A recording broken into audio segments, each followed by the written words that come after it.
इस कार्यक्रम के प्रायोजक हैं ओरिएंटल इंश्योरेंस और स्वास्थ्य मंत्रालय, भारत सरकार।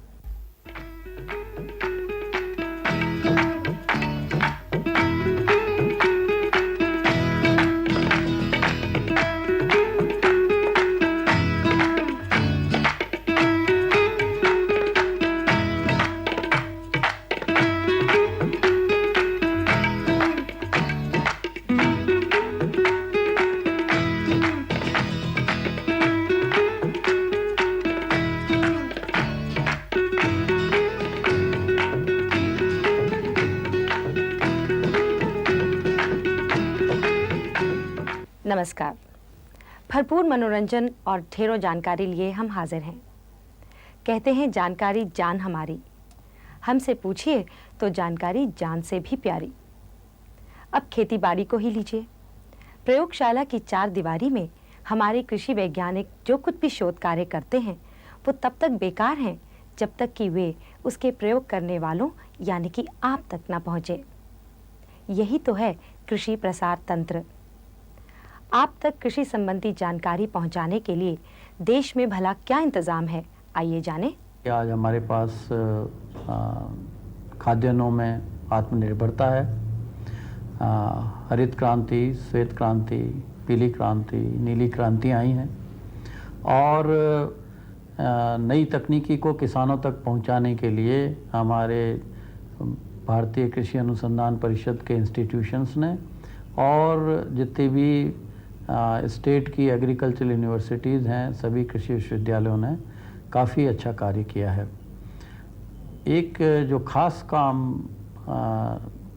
परिषद ने शुरू किया है वो है प्रति जिले में एक कृषि विज्ञान केंद्र खोलने का।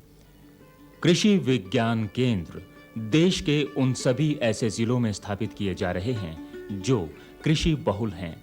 इन कृषि विज्ञान केंद्रों में किसानों को उन तमाम चीजों की जानकारी दी जाती है जो उनकी रोजमर्रा की जिंदगी में इस्तेमाल हो सकें। कृषि प्रयोगशालाओं में जो नई नई तकनीकें विकसित होती हैं उन्हें किसानों तक पहुंचाने में कृषि विज्ञान केंद्र बहुत महत्वपूर्ण भूमिका निभाते हैं। किसान अपने खेतों की मिट्टी की जांच करवाकर ये पता लगा सकते हैं कि उनके खेतों की मिट्टी में किन आवश्यक तत्वों की कमी है। युवा किसान अपने खाली समय में मछली पालन और अन्य कृषि घरेलू उद्योगों के बारे में जानकारी प्राप्त कर अपनी आमदन बढ़ा सकते हैं। लक्ष्य है कि सभी डिस्ट्रिक्ट्स में जो करीब 520 के आसपास हैं, उन्हीं में सब में जो रूरल डिस्ट्रिक्ट्स हैं उनमें एक कम से कम कृषि विज्ञान केंद्र जरूर बने।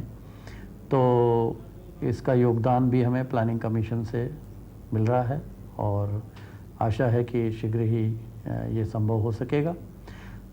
इससे हमें एक और जो खास फ़ायदा हुआ है वो ये है कि किसानों के यहाँ जब तजुर्बे करते हैं तो उसमें साइंसदानों को वापस ये भी पता चलता है कि कौन सी तकनीक कामयाब है और कौन सी तकनीक को अभी और आगे अच्छी तरह से फिर बढ़ाना है। इसके साथ साथ हमने एक और भी प्रोग्राम चलाया है इंस्टीट्यूट विलेज लिंकेज का, संस्था को गांव से जोड़ने का। इसमें ऐसा है कि किसान को आगे लेकर के और उसकी ज़रूरत को पहले समझकर और उसकी हालात को समझकर कौन सी तकनीकी वो चाहता है और उस तकनीकी में किस तरह से और सुधार किया जा सकता है जो उसको ज़्यादा फ़ायदा दे, तो उसके ऊपर भी हमने एक कार्यक्रम शुरू किया है। और इसके साथ साथ जितने भी हमारे और इंस्टीट्यूट्स हैं वो विलेज अडॉप्शन का प्रोग्राम टेकअप करते हैं और सीड बना के किसानों तक पहुंचाते हैं, नर्सरीज़ के पौधे बनाते हैं और इसी तरह से औजारों के प्रोटोटाइप्स भी बनाते हैं जो कि किसानों तक पहुंचाए जाए। आज के आधुनिक युग में सूचना टेक्नोलॉजी का बहुत महत्व है। कृषि प्रयोगशालाओं में जो अनुसंधान किए जाते हैं उनका डेटा इस तरह से इकट्ठा किया जाए कि उसके परिणाम हर कृषि वैज्ञानिक को उपलब्ध हों।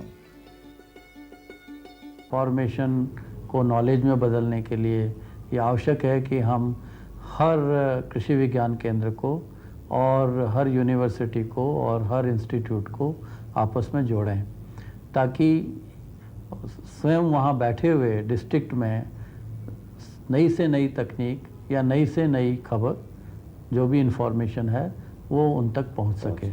और इसके लिए ये एक नेटवर्किंग का प्रोग्राम जिसे हम एग्रीकल्चर रिसर्च इंफॉर्मेशन सिस्टम कहते हैं, हमने शुरू किया है। और ये वर्ल्ड बैंक की मदद से, और हम चाहते हैं कि अगले 1 साल में सभी कृषि विज्ञान केंद्र और यूनिवर्सिटीज़ और इंस्टीट्यूट्स आपस में जो है वो कनेक्ट हो जाएं इंफॉर्मेशन के लिए, और स्वयं अपनी संस्था में बैठे हुए सब बातों का ज्ञान ले सकें। और इसके लिए करीब 150 करोड़ रुपए का प्रावधान हमने वर्ल्ड बैंक के नेशनल एग्रीकल्चर टेक्नोलॉजी प्रोजेक्ट में किया है। अभी तक काफ़ी यूनिवर्सिटीज़ और इंस्टीट्यूट्स कनेक्ट किए जा चुके हैं।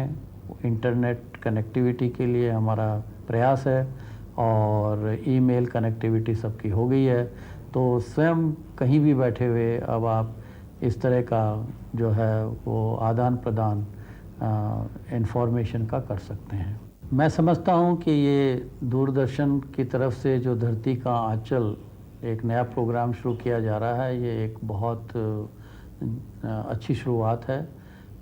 ये मदद देगा तकनीकी को किसानों तक पहुंचाने के लिए, क्योंकि मीडिया के माध्यम से जब तक कोई चीज़ देखी नहीं जाती उसको समझने में काफ़ी तकलीफ़ होती है या थोड़ी दिक्कतें आती हैं।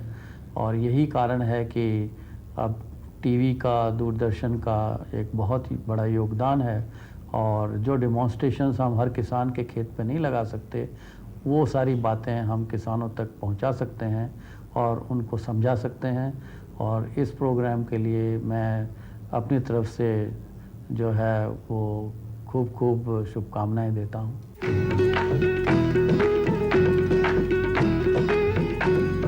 देखिए, अब जाड़े की ठिठुरन हल्की हल्की दस्तक देने लगी है और आपके खेत में गर्माहट उपज रही है। जी हाँ, कपास की फसल। अब चौकसी की बात यह है कि कितने ही दुश्मन ऐसे हैं जो इस गर्माहट को चुराने के लिए घात लगाए बैठे हैं। ठीक समझे आप, कपास के दुश्मन कीड़े और कई बीमारियां। आप चौकस हैं तो समय रहते ही आप इनकी चाल समझ जाएंगे और इनके कहर से अपने कपास की फसल को बचा लेंगे। उत्तरी भारत के अंदर पिछले साल कपास की उपज के अंदर काफ़ी कमी आई है। वैसे 4.5 से लेकर 5 क्विंटल रुई प्रति हेक्टेयर के हिसाब से आती थी, परंतु पिछले साल 3 और 4 के बीच में रह गई है। इस उपज की कमी के बहुत से कारण हैं। पहला कारण है प्रतिकूल मौसम की, जिसकी वजह से कीड़े और बीमारियां काफ़ी बढ़ गई हैं। तीसरा, जो हमारी किस्में हैं उनका समय पर बिजाई नहीं करते। अब कीड़ों के अंदर से जो इस बार समस्या खेतों के अंदर देखी गई है, उसमें अमेरिकन सुंडी नंबर 1 पर है, सफ़ेद मक्खी है, हरा तेला है, ये तो कीड़ों की समस्या है। इसके अलावा बीमारियों के अंदर कोनेदार धब्बे वाला रोग है, पत्ता मरोड़ एक नई बीमारी है जो पिछले 3-4 सालों से अपने उत्तरी भारत के अंदर देखी गई है, जड़ गलन की समस्या है, और सितंबर और अक्टूबर के महीने के अंदर से कपास का अचानक सूखना एक नई समस्या के रूप के अंदर उभर के आया है। सफ़ेद मक्खी की रोकथाम के लिए किसान भाइयों से अनुरोध है कि सिंथेटिक पैराथराइड्स का स्प्रे बिल्कुल भी नहीं करें। उसकी रोकथाम के लिए जो हमारी यूनिवर्सिटी की रिकमेंडेशन है, स्टेप्टोसाइक्लिन 6 से लेकर 8 ग्राम प्रति एकड़ के हिसाब से, या प्लांटोमाइसिन है, एग्रीमाइसिन है, या पासोमाइसिन है, 30 से लेकर 40 ग्राम प्रति एकड़ के हिसाब से 200 से लेकर 250 लीटर पानी के अंदर मिलाकर स्प्रे करते हैं तो उसका भी रोकथाम हो जाता है। पत्ता मरोड़ ये एक नई समस्या है, और इसका जो फैलाव हुआ है ये सफ़ेद मक्खी से होता है। तो सफ़ेद मक्खी की रोकथाम के लिए जो मैंने दवाइयाँ बताई हैं उनका स्प्रे करने से इस बीमारी का भी रोकथाम हो जाता है। इस टाइम पर ये बीमारी अगर कहीं पे किसान भाइयों को नज़र आती है तो उसके पौधों को उखाड़कर या तो वो जला दे या कहीं पर दबा दिया जाए। इसके अलावा देसी किस्मों के अंदर ये बीमारी बिल्कुल नहीं आती, अमेरिकन कपास के अंदर ये बीमारी आती है। इसके साथ साथ कुछ अपनी किस्में हैं जो अमेरिकन कपास की किस्में हैं, जिसके अंदर की LRA 5166 है, RS 875 है, LHH 144 है, जिन पर कि इस बीमारी का प्रकोप बिल्कुल नहीं आता। जिन हॉटस्पॉट्स के अंदर या जहां पर ये बीमारी ज़्यादा आती है, किसान भाई उन क्षेत्रों के अंदर से अमेरिकन की इन किस्मों का प्रयोग करेंगे तो इस बीमारी पर भी काबू पाया जा सकता है। इसके अलावा जहां पर बहुत ज़्यादा बीमारी आती है वहां पर देसी किस्म ही बोई जाए। हमारी यूनिवर्सिटी ने अभी एक शंकर हाइब्रिड निकाला है AAH1, वो भी, उस पर भी ये बीमारी नहीं आती। अगर बारिश ज़्यादा हो जाती है और खेतों के अंदर से अधिक समय तक पानी को ना रहने दें, और किसान भाइयों को चाहिए कि नालियाँ बनाकर किसान खेत के अधिक पानी को उसका निकासी का प्रबंध करने चाहिए, क्योंकि पानी ज़्यादा देर तक खड़ा रहेगा तो कपास के लिए हानिकारक है।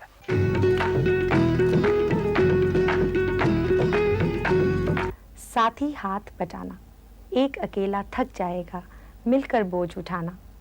मिलजुल कर यदि काम किया जाए तो बड़ी से बड़ी चुनौती का सामना भी आसानी से किया जा सकता है। जीवन अनमोल है और जो इसे जीना सीख गया समझो उसी का बेड़ा पार है। मोटे तौर पर आप यूँ जान लीजिए कि हमारे देश में जीवन सुरक्षा के लिए कई कारगर रास्ते हैं। ऐसा ही एक रास्ता है जीवन बीमा का। यह न केवल सामाजिक सुरक्षा प्रदान करता है बल्कि ग्रामीण विकास की कितनी ही योजनाओं को सही अंजाम भी देता है। चाहे हम शहर में रहते हों या गांव में, सामाजिक सुरक्षा की आवश्यकता सभी को होती है।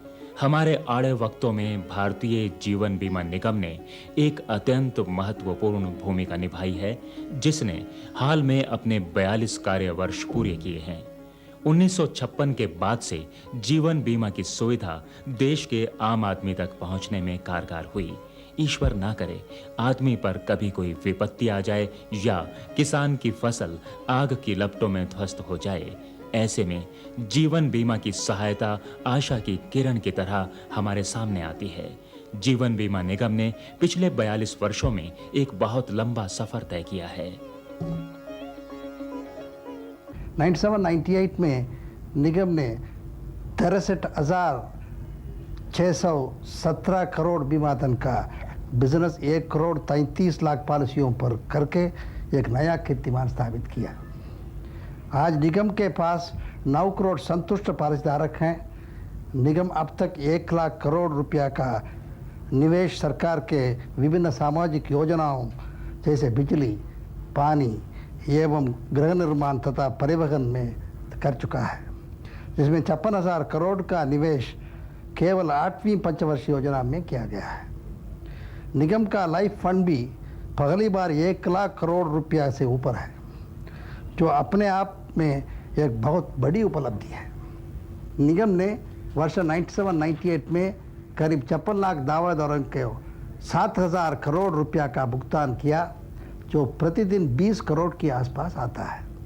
निगम की कुल आय 97-98 में 30,000 करोड़ से अधिक है।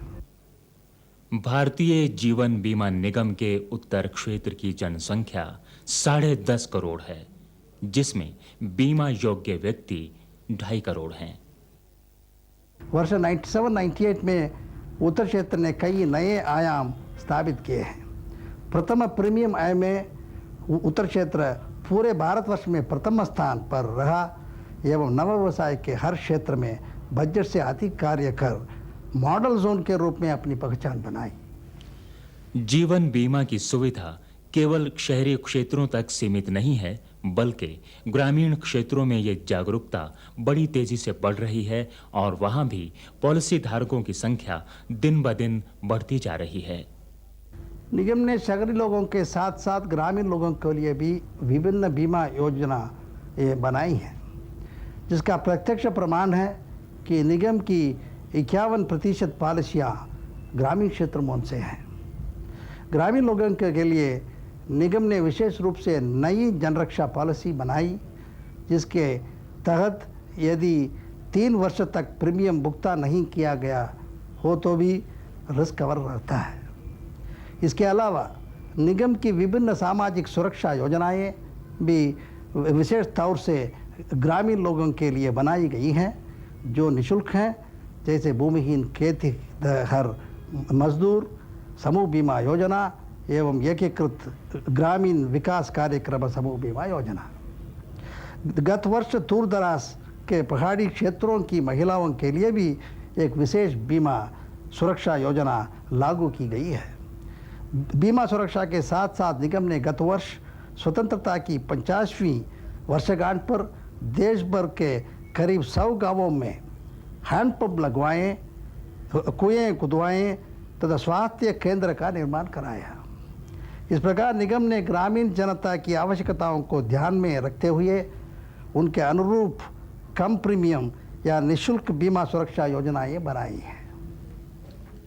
पॉलिसी होल्डर को अच्छी सेवा तभी प्रदान की जा सकती है जब आधुनिक टेक्नोलॉजी का प्रयोग हो। आज का युग नई तकनीक का युग है। हर दिन तकनीक में बदलाव आ रहा है। निगम ने भी इस बदलाव को ध्यान में रखते हुए आधुनिक तकनीक की मशीनें सभी कार्यालयों में लगाई गई है, जिसमें पॉलिसीधारकों का त्वरित सेवा प्रदान की जा सके। अब हम एक प्रतियोगिता के युग में प्रवेश कर रहे हैं, जिसके कारण हमें कई चुनौतियों का सामना करना पड़ सकता है, लेकिन हम इसके लिए पूरी तरह सजग हैं। इसके लिए हम अपनी सेवाओं तथा विपणन क्षेत्र में गुणात्मक सुधार लाकर कम से कम मूल्य में बेहतर सेवा प्रदान करेंगे। देश के कोने कोने में हमारे 5.5 लाख एजेंट पॉलिसीधारकों को त्वरित सेवा प्रदान करने को तत्पर हैं। आप तो जानते ही हैं कि भारत आम के उत्पादन में पहले नंबर पर है। पूरे विश्व के कुल उत्पादन का 65% आम भारत पैदा करता है। और हाँ, अन्य फलों के साथ आम का भी खूब निर्यात होता है। तो अब आज का समय समाप्त होना चाहता है। अगले सप्ताह ठीक आज ही के दिन शाम 6:30 बजे आपसे फिर मुलाकात होगी। पर जाते जाते एक बात, हमें लिखिए कि आपको ये कार्यक्रम कैसा लगा। आप इस कार्यक्रम में क्या और चाहते हैं और हाँ, क्या नहीं चाहते। हमारा पता है HMS फिल्म्स, B2/10 जनकपुरी, नई दिल्ली 110058। तो अगली मुलाकात तक नमस्कार।